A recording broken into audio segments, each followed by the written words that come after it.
देश में उपराष्ट्रपति चुनाव को लेकर सियासी मंथन जारी है। एनडीए उम्मीदवार सीपी राधाकृष्णन के पक्ष में बीजेपी बोर्ड की अपील में जुटी है। खबर है कि राजनाथ सिंह ने इस मुद्दे पर कई बड़े नेताओं से संवाद किया है, तो वहीं कांग्रेस ने अभी अपने पत्ते नहीं खोले हैं। Why didn't the Chief Election Commissioner make the same request to the BJP? They have also held a press conference. But why isn't the Chief Election Commissioner treating the BJP the same way as the Congress? I think the Chief Election Commissioner, through his press conference, has only undermined the reputation of this constitutional post. And I'm hoping that Sri Radhakrishna, if he is elected, the dignity and the grace of the chair is returned back in its full glory, simply because we've seen a lot of undermining of that chair, a lot of politics being played around while the person is on the chair, and remembering that when you come on that chair, you become apolitical and you are the vice president for the nation and the chairman of an entire chamber.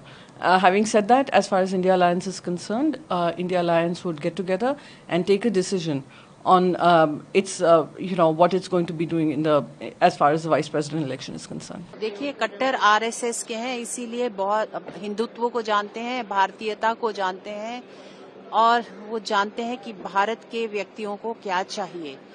ऐसे व्यक्ति मुझे नहीं लगता कि आम तौर पे मिला करते हैं जो अपनी मेहनत से जड़ों से जुड़े हों और ऊपर तक राइज किए हों।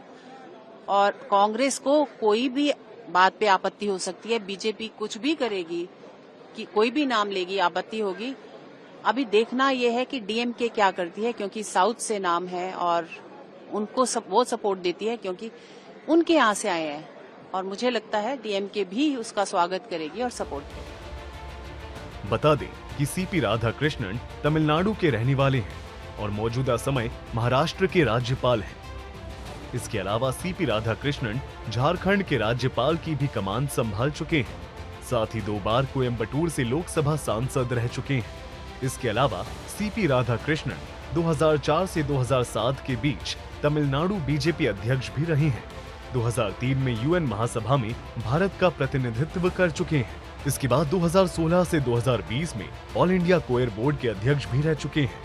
राज्यपाल बनने से पहले सीपी राधाकृष्णन केरल बीजेपी प्रभारी का पद संभाल रहे थे, लेकिन अब राधाकृष्णन 21 अगस्त को उपराष्ट्रपति के लिए नामांकन दाखिल करेंगे। उपराष्ट्रपति चुनाव के लिए 9 सितंबर को वोटिंग होनी है और उसी दिन काउंटिंग भी होगी। नामांकन दाखिल करने की आखिरी तारीख 21 अगस्त है, जबकि 25 अगस्त तक उम्मीदवारी वापस ली जा सकती है।